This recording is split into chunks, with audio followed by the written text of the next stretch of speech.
Mergulhando nas Escrituras com Tayla Amaral e Pastor Cleberson Pereira, série Atos dos Apóstolos. Canal renovado, um canal para a glória de Deus. Inscreva-se no canal e clique no sino para que sejam ativadas as notificações.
Paz do Senhor, irmãos! Paz do Senhor, graça e paz. Hoje nós vamos meditar no livro de Atos, capítulo 6, versículo 1 ao versículo 7. A igreja primitiva não era uma igreja perfeita, como nós acabamos de falar. No capítulo 5 de Atos, Lucas nos relata já um grande problema de pecado de Ananias e Safira, onde eles tentaram enganar os seus líderes. Os próprios membros, Ananias e Safira, tentaram enganar os apóstolos, Pedro, que estava na liderança ali. Agora Lucas mostra outro problema que ocorreu em meio a este crescimento fenomenal da igreja. A igreja de Atos começa a crescer de uma forma assim surpreendente e gloriosa. Nós falamos no último vídeo, que está no YouTube e também está no Facebook, que os apóstolos foram presos, mas Deus liberta eles, manda um anjo, tira eles da cadeia, e em consequência disso eles vão para o Pórtico de Salomão, continuam pregando a palavra de Deus, e diante disso muitas pessoas começam a crer, cada dia mais e mais a igreja vai crescendo, as pessoas vão crendo no poder do Senhor, a igreja está crescendo, coisa maravilhosa, mas com o crescimento da igreja vem os problemas da igreja. Em meio a esse crescimento começa a acontecer uma murmuração, e essa murmuração ameaça dividir a igreja do Senhor Jesus. Primeiro ponto, qual é o problema desta igreja? Primeira coisa, a gente lê lá no versículo 1, se você está com a sua Bíblia aberta aí, vamos ler lá, diz assim: à medida que o número dos discípulos crescia, surgiu murmúrios de descontentamento. O povo ficou, não estava contente, não estavam ali desfrutando de uma alegria por causa de um problema interno. Estava acontecendo uma murmuração. Judeus de fala grega, judeus da fala grega, judeus helênicos, com fala hebraica, hebreus, que tinham toda a cultura, que moravam em Jerusalém, e tinha esses hebreus de fala grega, helênica, que tinha toda a cultura grega, que falava grego. Então tinha dois grupos de judeus ali. Os judeus de fala grega se queixavam de fala hebraica, dizendo que as suas viúvas estavam sendo negligenciadas nas distribuições diárias do alimento. As viúvas e os órfãos estavam sendo negligenciados na distribuição dos alimentos, na distribuição das cestas básicas. Esse é o problema. Então, está falando de um problema interno. É um problema interno, não é fora. É um problema que está acontecendo ali. E está causando o quê? Uma murmuração dos helenistas contra os hebreus. Prestem atenção, o que é murmuração, meu querido? Murmuração significa falar em particular ou em voz baixa, que tem como significado, também representa como um som de uma palavra de tic-tac, como de um relógio, ou um latido de um cachorro. Às vezes, por mais pode ser baixo, mas é um barulhinho que chega a incomodar e causa irritação. Murmuração é isso. É usar a fala baixa, falar em particular, mas que causa uma irritação, que causa um incômodo. Então tem que ser tratado. Dois grupos, como nós vimos, judeus nativos como hebreus e judeus estrangeiros, como helenistas, de fala grega. O Antigo Testamento fala sobre a necessidade de cuidar dos órfãos e das viúvas.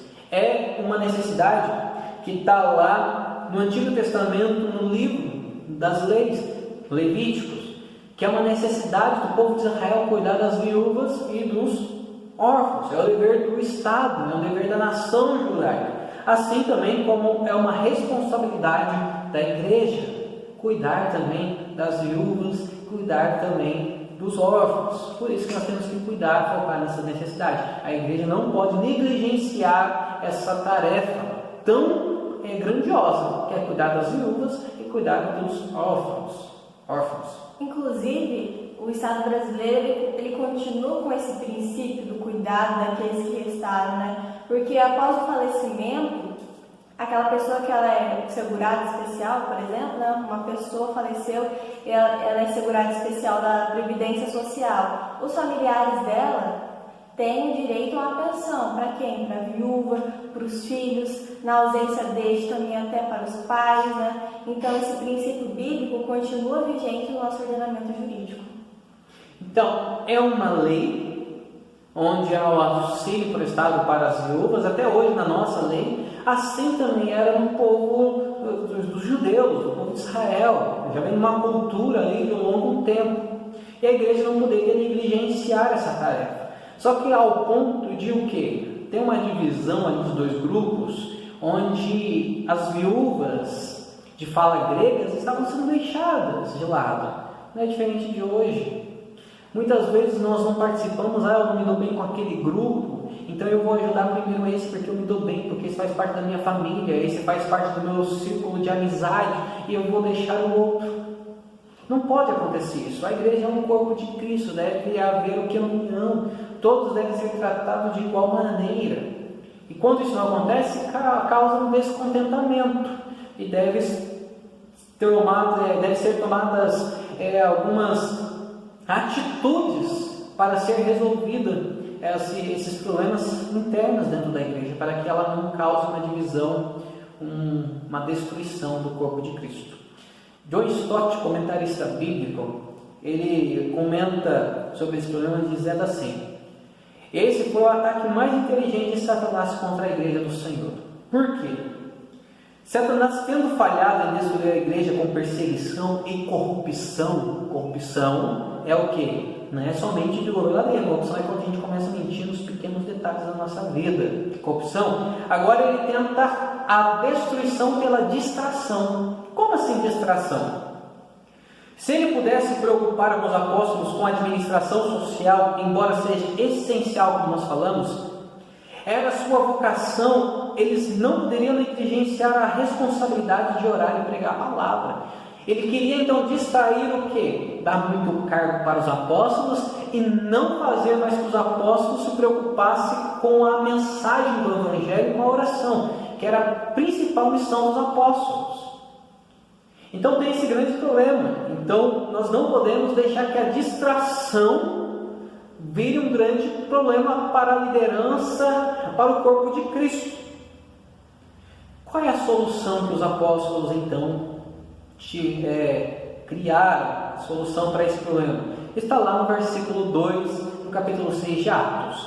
Diz assim: por isso os 12 apóstolos convocaram uma reunião com todos os discípulos e disseram, olha o que eles disseram: nós apóstolos devemos nos dedicar ao ensino da palavra e não à distribuição de alimentos.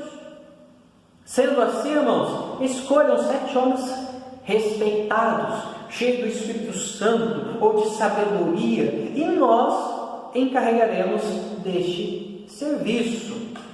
Então, nós nos dedicaremos à oração e ao ensino da palavra. Qual foi a solução então que os apóstolos tiveram? Primeira solução: estabeleceram, definir a prioridade da nossa missão.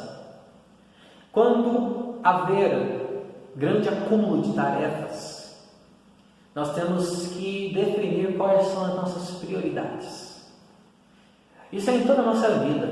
quando você fica cheio de coisa, você não dá conta. Tem pessoas que querem abraçar o mundo, tem pessoas que querem abraçar tudo, aí não conseguem dar conta de nada, e você acaba esquecendo o que é primordial. O mundo hoje está da forma como está, porque nós esquecemos de abraçar do nosso dever primordial, da nossa tarefa primordial, que muitas vezes é estar com nossos filhos, atender nossos filhos, atender nossos familiares. Mas a gente se preocupou tanto com as coisas do mundo, com as tarefas do mundo, com o trabalho, com os afazeres, que nós deixamos nossos filhos, deixamos o nosso marido, deixamos as nossas esposas, deixamos a nossa família. Deixamos até a Deus, né? Deixamos até a Deus, o nosso primordial. Qual que é os 2 primeiros mandamentos? Amar a Deus acima de todas as coisas e amar o teu próximo como a si mesmo. Nós esquecemos desses 2 primeiros mandamentos e fazemos o resto, que era o erro dos fariseus. Eles faziam o resto dos mandamentos e esqueciam, negligenciavam os 2 primeiros, que eram os mais importantes. Então, a primeira solução de um problema interno é definir as prioridades.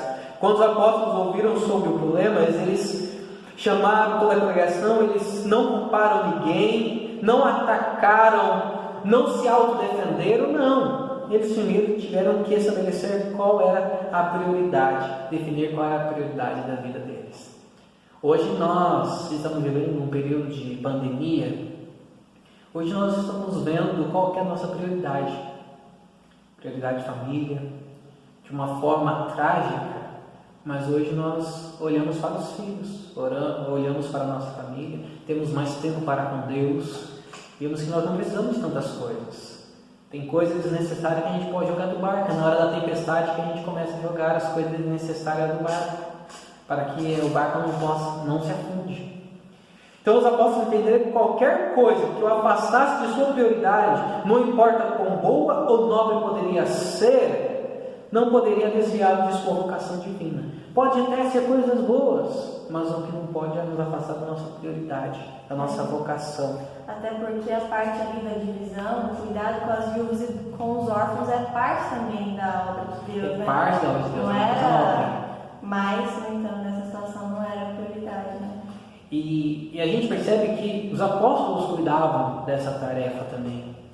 Só que assim, a igreja cresceu tanto que eles já não conseguiam mais cumprir a tarefa do que? Da oração e da pregação da palavra e também cuidar de toda a distribuição dos alimentos. Se tornou uma proporção muito grande. Então eles não conseguiam cuidar 100% dos 2 pontos. Então eles resolveram o quê? Os 12 reconheceram suas prioridades, que é o ministério da palavra e da oração. Gente, nós não podemos abandonar. Esse é o nosso principal papel, que é a oração e o ministério da palavra de Deus. E quanto lá no versículo 4 diz: e quanto a nós, nos consagraremos à oração e ao ministério da palavra. Segundo ponto, como resolver os problemas? Primeiro, é estabelecer o que é prioridade. Segundo, estabelecendo um plano. Elaborar um plano. Qual é o plano deles? Com a ajuda da comunidade cristã, os 12 encontraram o que é uma solução. E qual solução é essa? Nós temos uma prioridade. Não conseguimos abraçar o mundo todo.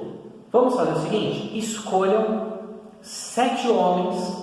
Vão lá, a comunidade mesmo vai escolher, nós não vamos escolher. Eu quero que vocês escolham 7 homens. Só que esses 7 homens não devem ser escolhidos de qualquer maneira. Segundo, eu me dou bem com você. Você é bonitinho, você é mais alto, você é mais forte. Não tem nada a ver com isso.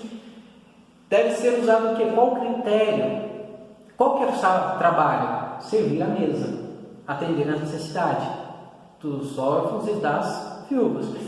Poderia, a nossa vista, ser qualquer um. Não poderia. Que precisa de sabedoria para colocar lá um alimento, levar uma cesta básica?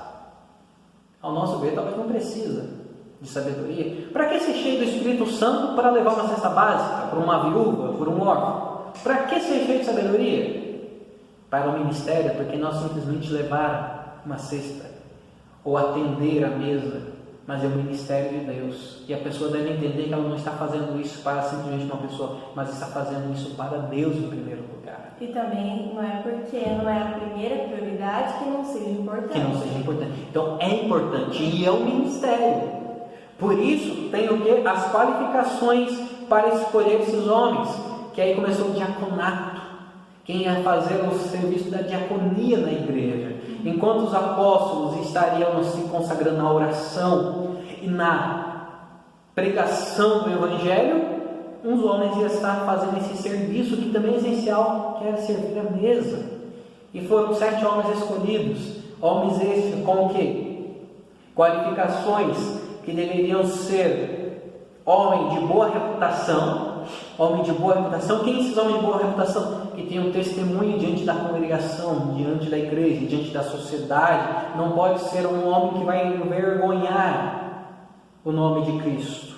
Esses deveriam ser atestados pelo povo. Sabe quem é atestado pelo povo? Quando todos olham e falam assim, ó, esse homem, esse garoto, essa mulher é aprovada por Deus, tem um testemunho. Eles deveriam também ser cheios do Espírito Santo. Esses homens deveriam estar sob o controle do Espírito Santo, não sob o controle da carne, mas sob o controle do Espírito Santo. E também sobre o que? Tinham que ser cheios de sabedoria. Por que cheios de sabedoria? Eles precisavam saber quando aplicar a palavra de Deus em atuações práticas do cotidiano. É isso que eles devem ser. Assim não é diferente hoje. Nós vamos escolher alguém para atuar, por mais que não seja na pregação do Evangelho, seja em qualquer serviço ministerial, deve ser o quê? Atestado pelo povo, cheio do Espírito Santo e cheio de sabedoria, porque eles vão fazer um serviço divino, obra do Senhor Jesus. E nós vamos também para o nosso término dessa mensagem, que nós temos que entender hoje, meus queridos irmãos. Às vezes, líderes devem dizer não para o que é bom, a fim de dizer sim para o que é melhor. Era bom servir a mesa, era, mas os apóstolos tiveram que dizer não, nós não podemos focar nisso, porque nós temos que focar naquilo que é prioridade. Sim para o que é melhor. Porque eles eram qualificados o quê? Para pregar o Evangelho, eram líderes. Não que outros também não podiam, mas os homens mais qualificados para a pregação do Evangelho, defender o Evangelho, ensinar o povo, eram os apóstolos. Por isso que a divisão de tarefas é muito importante, né? Para não deixar ninguém sobrecarregado, né? Para que a obra flua. Exatamente. Paulo vai dizer na sua carta aos Coríntios que há uma divisão na igreja. A igreja é um corpo e cada um tem o seu dom. Nós temos que descobrir e servir a igreja segundo nossos dons. Não importa o quão duro trabalhamos, não podemos fazer tudo o que precisa ser feito. Não importa quão duro você trabalha, você não consegue fazer tudo o que deve ser feito. Você acha que os apóstolos estavam dando o sangue deles, o suor deles? Tá, mas eles não conseguiram dar conta de todas as atividades que a igreja necessitava. Não podemos fazer tudo, porque esse nunca foi o desejo de Deus. Não podemos fazer tudo, porque Deus não mandou a gente fazer tudo, mas Ele dividiu cada um segundo os seus dons. Se você é um cristão, mas no momento não está usando os seus dons para servir o Senhor, eu falo para você, busca a Deus. Busca a Deus em oração e para compreender como servi-lo. Busque a Deus em oração. Senhor, como eu posso te servir? Qual é a melhor maneira? Qual é o dom que o Senhor tem me dado? Se você está resmungando, murmurando por algum problema, quem que estava murmurando? O povo hebreu de fala grega. Os judeus de fala grega. Porque eles estavam deixando, né, de ter. Porque os judeus de fala hebraica estavam deixando a viúva deles. Então, quem foi escolhido? Judeus de fala grega para servir a mesa. Então, se você está resmungando, se você está vendo algum problema, se você está murmurando de alguma falta que está acontecendo na sua igreja, em algum lugar, talvez este seja um sinal, um indício a respeito de onde Deus quer usar você. Se você está vendo o problema, talvez Deus quer usar você para resolver aquele problema. Não fique esperando outros, talvez Deus vai te levantar. Outros não viram, porque não é o dom deles. Mas se Deus está te mostrando um problema que tem nessa igreja, uma falha que está tendo, talvez é um indício do dom que você tem e Deus vai usar neste lugar. O resultado nós vimos no último versículo 7, que diz o quê? Eu vou ler lá, que é o versículo assim. Assim, a mensagem de Deus continua a se espalhar. O número de discípulos se multiplicava em Jerusalém e muitos sacerdotes também se converteram. O problema resolvido, prioridade primordial foi estabelecida, foi elaborado um plano de escolher 7 homens. Esses homens foram escolhidos e agora a consequência é o quê? O crescimento natural da igreja. Muitos homens estavam se convertendo ao Senhor. A palavra de Deus se espalhava cada dia mais. Então, não queira abraçar o mundo. Saiba dividir as tarefas. Por mais que você se esforce, às vezes dedique a sua vida, todo o seu esforço não vai ser suficiente. Você precisa do teu próximo. Você precisa de quem está ao seu lado. Isso é na sua casa. Tanto mulher, no trabalho doméstico, precisa do homem. O homem, quando seu trabalho também de liderar a casa, ele não precisa carregar todo o peso sozinho, ele tem a sua mulher. Os filhos também não precisam carregar a carga sozinho, tem os seus pais. Então nós somos um corpo, uma família. Podemos dividir o que eu não tenho, ela tem. Que Deus nos ajude a perceber quais são as nossas prioridades. Primeiro momento, que Deus nos dê sabedoria para estabelecer planos para resolver o problema. E que possamos ser o quê? Homens de bom testemunho, cheios do Espírito Santo e de sabedoria. Deus abençoe a sua vida. Você possa ficar com essa palavra, e essa palavra edificar grandemente a sua casa, a sua vida espiritual.